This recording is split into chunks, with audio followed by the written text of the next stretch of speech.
We're here in the new brewery, and today we're gonna put this thing to the ultimate test by brewing an 8+% stout. For this beer, I'm starting with some reverse osmosis water and building it up to an American STOUT water profile using things like gypsum, calcium chloride, Epsom salt, canning salt, and baking soda.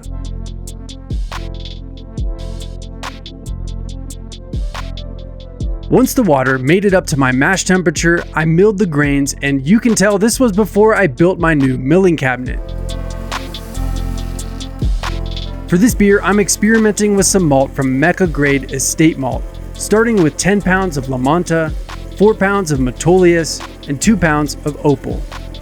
I'm also including 2 kinds of smoked malt, cherry and beech. And later I'll add my dark malts, some Carafa 2, chocolate malt, and roasted barley. Once everything is nice and saturated, I'll let it rest and settle in before turning on the recirculation.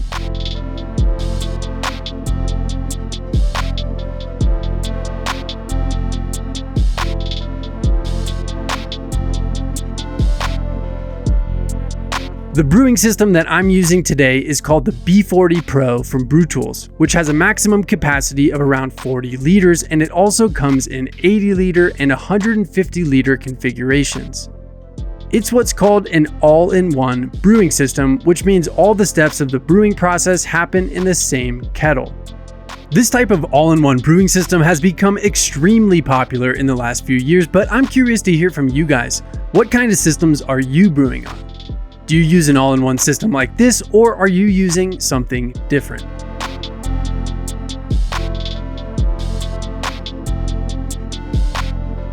Just before the end of the mash, I added my dark malts to the malt pipe, and man, does this mash smell amazing. I can definitely smell those chocolate aromas, and the smoked malt is right there in the background.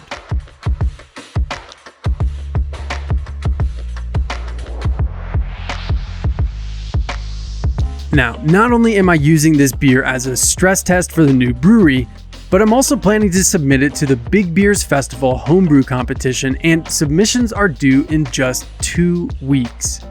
That aroma is definitely giving me a little confidence, but I'll need to turn this around pretty quickly if I want to take home any medals. The lift and lock pulley system from Keggland makes yanking the grains nice and easy, and I like to do this very slowly and minimize too much splashing. While it's hanging here, I transition from recirculating to sparging until I've accumulated the correct pre-boil volume, and that's when I switch the malt pipe for the steam hat and condenser. This condenser is fairly new to me, and it's working perfectly to keep the moisture levels low while I boil. And speaking of, now that I'm up to a full boil, I'm pulling some of the wort into a separate pot because I thought it'd be fun to complement the smoked malts that I used with some marshmallows. Now, I could have just added these directly to the B40, but I don't want to risk messing up the heating element since this is bound to get pretty caramelized as it boils. And back to the main kettle, it's time for the one and only hop addition, which in this case is a hop shot from Yakima Valley hops. That little shot of hop extract should get me to around 30 total IBUs. After 75 minutes of boiling, I added the marshmallow wort back to the kettle, chilled it down, and transferred it to the fermenter, which in this case is my F40 Unitank from BREWTOOLS. For the yeast, I'm going with 2 packets of Verdant IPA ale yeast from Lallemand, and I'll be fermenting at 66 Fahrenheit or about 19 Celsius.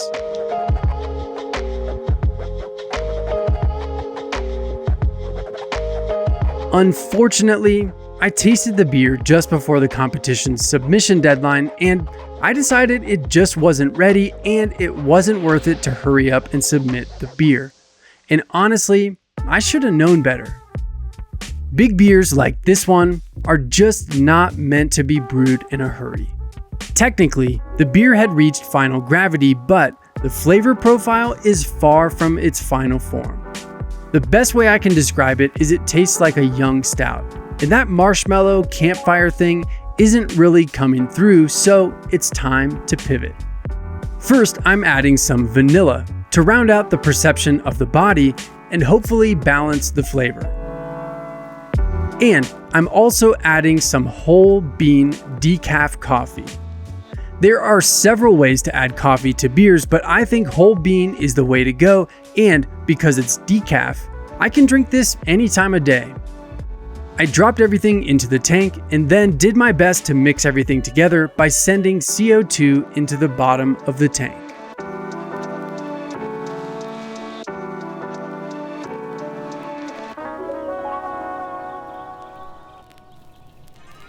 Now, after about a week of co-mingling in the tank, I present to you the first official beer brewed in the new space.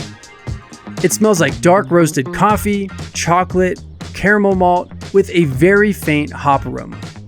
In the taste, I get chocolate covered cherries and salted caramel with a slightly bitter finish and a warm aftertaste. This is a great tasting young stout, and I'm excited to get it bottled and see how it progresses over time. Assuming everything goes to plan, I'm thinking this will be a great submission for next year's Big Beer Festival, and I'll make another video if anything cool happens. Now, really quickly, here's what the stress test taught me about the new brewery. As I've already mentioned, the milling setup needed to change, and I've already crossed that off the to-do list. One of the biggest things I learned is that this configuration doesn't really work well for sparging. I either need to move my anvil foundry to the other side or figure out something else completely. Also, just generally, water needs to be addressed. I didn't really show it, but I had my garden hose in here for the steam condenser and cleaning, and that's just not gonna work.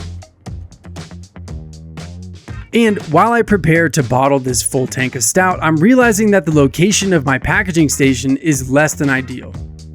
In my head, I was thinking I'd package from kegs in the kegerator, but now I'm realizing I'll actually be packaging more often from my fermenters. Of course, everything from the last video also still remains on the to-do list, so there's plenty left to do before I call this brewery build complete. So, more to come. My name's Dan, this is Hops and Gnarly. Thanks for hanging out with me today. I'll see you again soon.